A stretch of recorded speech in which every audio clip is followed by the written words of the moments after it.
Hello student, welcome to Edge Academy. इससे पहले हम लोगों ने बिजनेस के चैप्टर 2 पे प्रिंसिपल ऑफ मैनेजमेंट पर हम लोगों ने अच्छे से फ्यूल को स्टार्ट कर लिया था और फ्यूल के 3 प्रिंसिपल को अच्छे से हम लोगों ने कवर कर लिया। ठीक है, अगर कंटेंट अच्छा लग रहा है, प्योर डिस्क्रिप्टिव मिल रहा है, कंटेंट अच्छा है और आपके केस स्टडी के हिसाब से 12th के रिलेवेंट चीज़ें मिल रही है तो आप लाइक कर सकते हैं, लोगों को और बता सकते हैं, उनके भलाई के लिए भी आ सकती है वीडियो, क्योंकि ये पढ़ाई जो है वो सबके लिए है। ठीक है, तो ज्ञान सबको मिलना चाहिए। ठीक है, तो अभी तक हम लोग जो पढ़ रहे थे वो प्रिंसिपल ऑफ मैनेजमेंट है। आज हम लोग आगे का कवर करेंगे। आगे हमें आज क्या देखना है, तो चलिए आइए देखते हैं। ठीक है,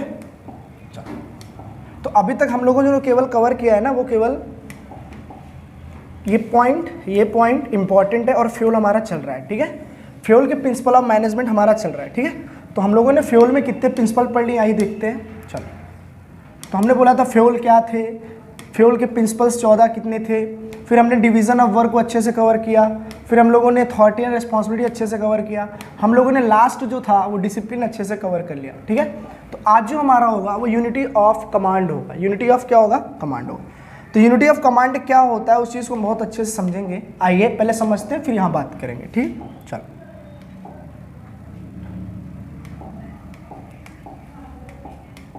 यूनिटी ऑफ कमांड।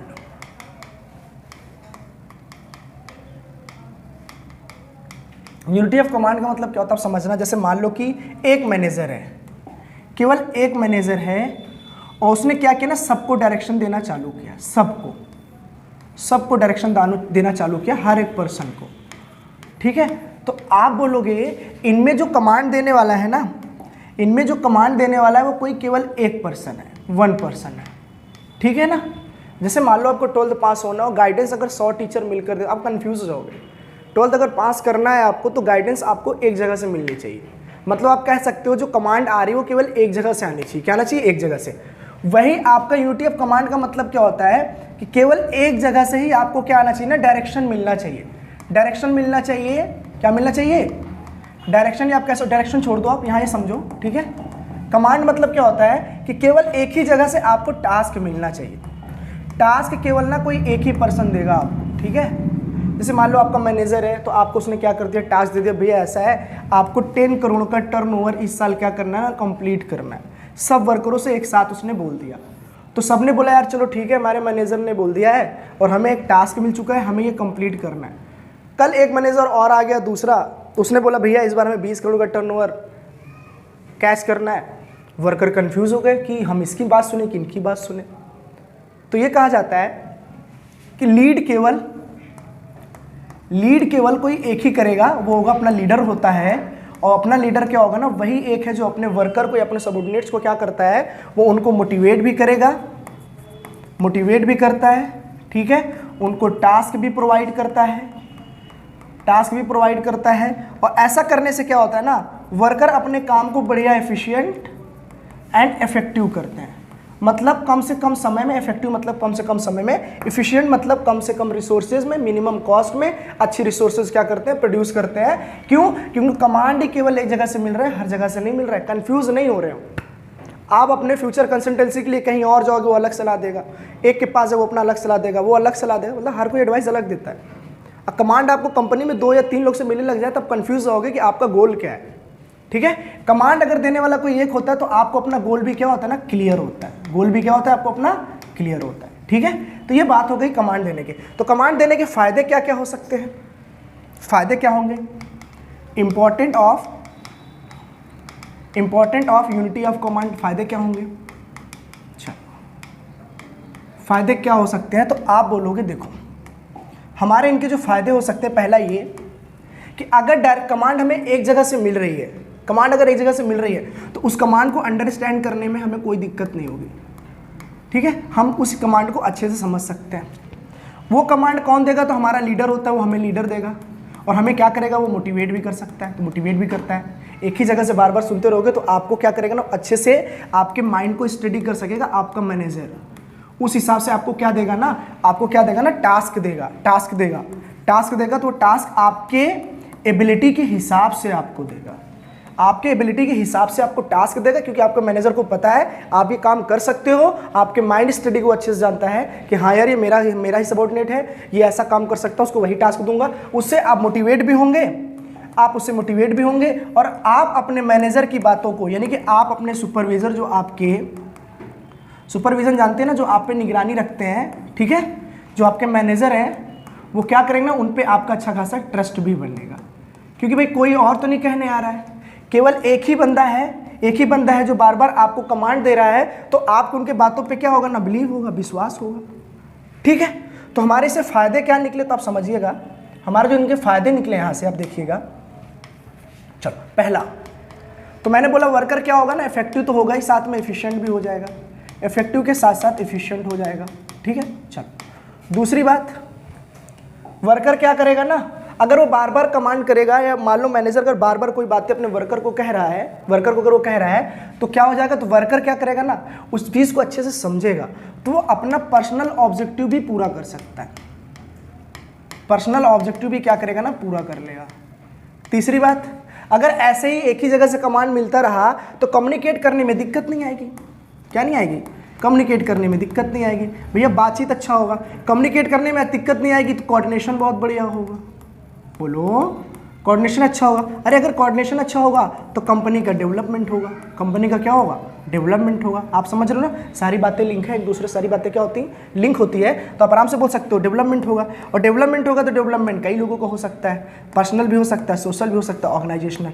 तो आपको ये याद रखना है, कि कमांड अगर एक जगह से मिलता है तो उसमें ग्रोथ सबकी छिपी हुई होती है, उसमें ग्रोथ क्या होती है ना, सबका डेवलपमेंट, सबका सर्वाइवल, सबका प्रॉफिट मोटिव, सबका छिपा होता है। ठीक है, तो यही चीज़ हम लोगों ने देखा अभी यहाँ पे, समझने के लिए आपको समझाया मैंने अच्छे से। चलो, तो आपको यूनिटी ऑफ कमांड समझ में आ गई। तो यूनिटी ऑफ कमांड में क्या करना है आप समझना। तो यूनिटी ऑफ कमांड क्या शो करता है आपको समझ में आ गया ना। सारा बात क्या कर रहा है कि एक लीडर है जो अपने वर्कर को क्या कर रहा है ना, लीड कर रहा है।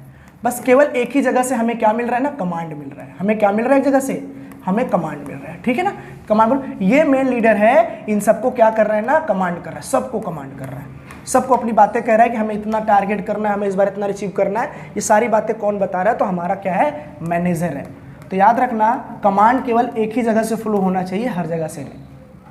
ठीक है, चलो कोई दिक्कत तो नहीं। चलो, जैसे हमारे स्कूल वगैरह पढ़ते हैं तो टीचर खड़ा होकर मान लो बिजनेस पढ़ा रहा है, तो एक टीचर हो गए 40 बच्चों को कमांड दे। ऐसा नहीं कि ये बिजनेस पढ़ा रहा है तो बेटा ऐसा स्ट्रेटजी से पढ़ो, है ना, क्वेश्चन को टैकल करने का ये तरीका है, ऐसे आप पढ़ो। कल 2 घंटे बाद पता चला दूसरा टीचर आया, बोला नहीं ऐसा करो, बच्चे कंफ्यूज हो जाएंगे। ठीक है, तो मैनेजर एक होना चाहिए, लीडिंग एक होना चाहिए, लीडर एक होना चाहिए। तो उससे क्या होता है ना, कंपनी में ग्रोथ होती है। कंपनी में क्या होती है, ग्रोथ होती है। तो आपको ये बातें अच्छे समझ में आ गई होगी, यूनिटी ऑफ कमांड। चलो अगला देखते हैं, यूनिटी ऑफ डायरेक्शन। एक्चुअली में यूनिटी ऑफ डायरेक्शन क्या है, आपको ग्राफ से देख के समझ में आ रहा है। यूनिटी ऑफ डायरेक्शन मतलब क्या होता है, देखो आप समझो यहाँ पे कि वर्कर ना एक ही डायरेक्शन में काम करेंगे। देखो सब एक ही डायरेक्शन में काम कर रहे हैं, सब एक डायरेक्शन में काम करेंगे। वन वे होना चाहिए, वन वे डायरेक्शन होना चाहिए। मतलब कंपनी के अंदर काम कर रहे प्रत्येक व्यक्ति, प्रत्येक वर्कर, प्रत्येक manager, top level management, middle level management, lower level management, सारे मैनेजमेंट जो होंगे वन वे डायरेक्शन में काम करेंगे। वन वे डायरेक्शन में काम करने के फायदे क्या हैं, तो आप देखो यहाँ पर, चलो यूनिटी ऑफ डायरेक्शन।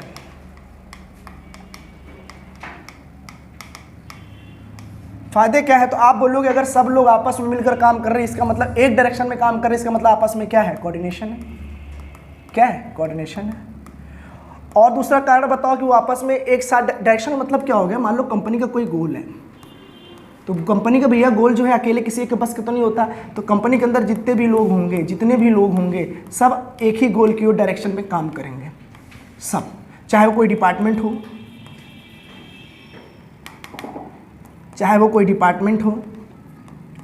चाहे वो केवल कोई इंडिविजुअल वर्कर हो, चाहे वो टॉप लेवल मैनेजमेंट हो, मिडिल लेवल मैनेजमेंट हो, लोअर लेवल मैनेजमेंट हो, कोई भी मैनेजमेंट हो, हर किसी का गोल क्या होना चाहिए, एक होना चाहिए। उसी गोल पे सबको काम करना चाहिए। ठीक है, तो इससे क्या होता है, यूनिटी ऑफ डायरेक्शन शो करती। तो आप बोलो गोल क्या होना चाहिए ना, सबका सेम होना चाहिए।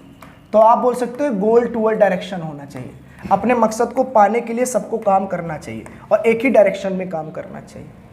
ठीक है, तो एक ही डायरेक्शन में काम करने का मतलब क्या है, कमांड कोई भी दे, कहीं से भी मिले, लेकिन मकसद सबका एक होना चाहिए। जैसे 12th पास होना हर किसी बच्चों का सपना होता है, तो वो अलग अलग टीचरों से कमांड पाते हैं, लेकिन सबका डायरेक्शन एक होता है, 12th पास होना। चाहे लाखों बच्चों करोड़, सबका मकसद होता है 12th को पास करना। तो डायरेक्शन सबका सेम हो सकता है, कमांड कहीं से भी मिल रहा हो, डायरेक्शन सबका सेम होता है। तो इससे क्या होता है, तो आप बोलो कंपनी की ग्रोथ होती है, क्योंकि सबका एम जो है ना कंपनी की ग्रोथ पर टिकी है। ठीक है ना, ग्रोथ कराएंगे तो उनका ग्रोथ होगा, यही चीज़ तो है। चलो तो डायरेक्शन में काम करते हो तो कंपनी का ग्रोथ डेवलपमेंट होता है। चौथी बात, उनका अपना पर्सनल भी डेवलपमेंट होता है, ठीक है, पर्सनल डेवलपमेंट होता है। पर्सनल डेवलपमेंट का मतलब ये है कि भैया कंपनी ग्रोथ करेगी तो आपका डेवलपमेंट होगा। पर्सनल के साथ साथ यहाँ पे ना सोशल ऑब्जेक्टिव पर भी ध्यान दिया जाता है। ऐसा नहीं कि बस कंपनी के मोटिव के लिए आप काम किए जा रहे हो, सिर्फ उसी डायरेक्शन पर ध्यान दे रहे हो, सोशल रिस्पॉन्सिबिलिटी आप भूल चुके हो, तब तो गलत है। तब तो क्या है यहाँ पे गलत है। तो आप बोलोगे अगर आप एक डायरेक्शन में काम करते हो तो कंपनी का सर्वाइवल, प्रॉफिट और यूनिटी ऑफ डायरेक्शन हमेशा रिप्रेजेंट करना चाहिए। ये चीज़ हमेशा शो करता है कि अगर आप एक दिशा में चल रहे हैं, सारी कंपनी अगर एक ही दिशा में चल रही है तो वो अपने ऑब्जेक्टिव यानी अपने गोल को वो अच्छे से अचीव कर लेगी। तो आप बोलोगे कैसे अचीव कर लेगी, तो आप बोलोगे मिनिमम टाइम में। किस में कर लेगी? मिनिमम टाइम में। चलो, तो अगर डायरेक्शन में काम करते हैं तो मिनिमम टाइम में क्या करेगी कंपनी? अपने गोल को क्या कर लेगी ना, अचीव कर लेगी। ठीक है, ऐसा तब कर पाएगी जब वहाँ के वर्कर क्या होंगे? इफेक्टिव होंगे और क्या होंगे? एफिशिएंट। तो वर्कर ही नहीं, पूरा मैनेजमेंट अगर वहाँ का इफेक्टिव और एफिशिएंट है तो काम अच्छा हो जाएगा। तो आप ये समझ गए होंगे यहाँ पे आराम से, यहाँ पे समझ गए होंगे। यूनिटी ऑफ डायरेक्शन मतलब क्या होता है? यहाँ पे सब एक दिशा में काम करेंगे तो उनका भी भला होगा और कंपनी का भी फायदा होगा। ऐसा किसने कहा है? तो फ्यूल साहब ने कहा है कि अगर पूरी कंपनी एक गोल की तरफ भागे, आप भी अपने जीवन में लक्ष्य एक ही बनाओ, ठीक है, बार बार बदलने रहने से ना ज़िंदगी बदल जाएगी लेकिन सफलता नहीं मिलेगी आपको। तो कोशिश करो लक्ष्य एक बनाओ, ताकि एक ही डायरेक्शन में काम करोगे, लगातार करते रहोगे, परिश्रम करते रहो, एक दिन करके आपको वो चीज़ें मिल जाएंगी। ठीक है, चलो तो आगे बढ़ते हैं हम लोग। ये आपको समझ में आ गया होगा। चलो नेक्स्ट पार्ट। तो आप देखिए यहाँ क्या लिखा है, आपको यही समझा दे रहा हूं मैं। चलो subordinates of individual interest to general interest क्या होता है? देखो समझो आप। चलो सबऑर्डिनेट, देखो क्या लिखा है यहाँ पे। Subordinate of individual interest to general interest का मतलब ये होता है कि अगर कोई वर्कर कंपनी में काम कर रहा है, कल कंपनी में कोई मुसीबत आ जाए तो ऐसा नहीं कि आप पहले अपना फ़ायदा देखोगे बाद में कंपनी का। आप याद रखना, आपकी पर्सनल ग्रोथ भी कंपनी की ग्रोथ पे डिपेंड करती है। तो वहाँ पे आपको ये नोटिस करना है कि हमको अपना फ़ायदा छोड़कर कंपनी के साथ लगे रहना है मुसीबत आने पर, ताकि कंपनी सर्वाइवल करेगी तो आने वाला भविष्य भी हमारा क्या हो जाएगा? अच्छा हो जाएगा। कंपनी का ही अगर आप साथ छोड़ दोगे तो अर्निंग कैपेसिटी आपकी वहीं से थी, आपका पूरा सर्वाइवल मोटिव उसी पे टिका था। अगर वही नहीं रहा तो आपकी ज़िंदगी किस काम की? कोई काम की नहीं। तो ऐसा कहा जाता है कि भैया देखो, ऐसा कहा जाता है कि अगर subordinate of individual interest to general interest मतलब अपना पर्सनल छोड़ दो, of individual interest to general interest का मतलब होता है कंपनी के इंटरेस्ट यानी कंपनी के फायदे के लिए सोचना है। कल कभी भी कोई भी प्रॉब्लम कंपनी के अंदर अगर आ जाती है, कोई भी प्रॉब्लम कंपनी में आ जाए, चाहे पॉलिसी को लेकर, चाहे डिमोनेटाइजेशन को लेकर, किसी भी चीज़ को अगर लेकर आ जाए, तो उस वक्त आपको अपना फ़ायदा छोड़कर कंपनी का फ़ायदा देखना है। ऐसा नहीं कि आप उस समय बोल लगे भैया हमको बोनस दो, भैया हमको कमीशन दो। अरे कंपनी खुद लॉस में चल रही है, बड़े मुश्किल से आपको सैलरी दे रही है, फिर भी आपको बोनस चाहिए। उस समय आपको कंपनी को क्या करनी चाहिए? मदद करनी चाहिए। कैसे कर सकते हैं आप? तो पार्ट टाइम जॉब कर सकते हैं। पार्ट टाइम जॉब कर सकते हैं मतलब और over time, part time, sorry गलती हो गई, यहाँ पे देखो ओवर टाइम कर सकते हो आप। ओवर टाइम करके कंपनी को क्या कर सकते हो? और इंक्रीमेंट करा सकते हो, इनको और ग्रोथ को बढ़ा सकते हो और डेवलपमेंट करा सकते हो। तो उस समय आपको अपना इंटरेस्ट छोड़कर कंपनी का इंटरेस्ट देखना चाहिए। अगर आपने अपना इंटरेस्ट उस समय भी देखा तो कंपनी जो लॉस में जा रही थी वो और लॉस में जाने लग जाएगी और एक दिन कंपनी क्या हो जाएगी? बंद हो जाएगी। जिस कंपनी पर आप डिपेंड थे वो कंपनी रह जाएगी, तो फिर आपका सर्वाइवल मोटिव कहाँ से पूरा होगा? हो ही नहीं सकता। ठीक है, तो कोशिश करें कि कंपनी इंडिविजुअल पर्सन को अपना इंटरेस्ट छोड़कर हमें जनरल इंटरेस्ट मतलब कंपनी के इंटरेस्ट पर ध्यान देना चाहिए। इंटरेस्ट मतलब कंपनी के फायदे पर या नुकसान पर ध्यान देना है। कंपनी लॉस चल रही है तो साथ देना है, अगर प्रॉफिट चल रही है तो खुद ही आपका साथ देना। आप उसका साथ दोगे मुसीबत में तो वो आपको देगा, यही चीज तो करेगा कंपनी। चलो अगला, चलिए रिम्यूनरेशन क्या होता है तो आप समझे रिम्यूनरेशन क्या होता है। सबसे पहली बात है रिम्यूनरेशन का मतलब आप समझो। कंपनी में अगर दो वर्कर होते हैं, दो, ठीक है, एक ए है और एक क्या है? बी है। ये बहुत एफिशिएंट काम करता है। क्या करता है? बहुत एफिशिएंट काम करता है। चलो माना एफिशिएंट और इफेक्टिव दोनों काम करता है, ठीक है, और ये बंदा भी ठीक है थोड़ा सा लेजी है लेकिन काम करता है। दोनों ने 4 आवर यानी 4 घंटे काम किए, लेकिन एक बात है, दोनों को काम करने में अंतर है। ये बंदा लगातार क्या होता है ना, काम करता गया 4 घंटे लगातार किया, बिना रेस्ट का किया। और ये भाई साहब ने काम ही नहीं किया, इन्होंने प्योर रेस्ट लिया, प्योर रेस्ट लिया। शाम को इनको और इनको, इवनिंग टाइम में इनको और इनको, जो हमारा मैनेजर था, हमारा ओनर था, जो भी था, उसने क्या किया ना, दोनों को सेम पेमेंट किया, सेम पेमेंट किया। आप बताओ मेरे को, इसने पूरा जी जान लगा के मेहनत की और इसने कुछ किया ही नहीं। आप बताओ क्या इन दोनों के काम में कोई फ़र्क नहीं था? था।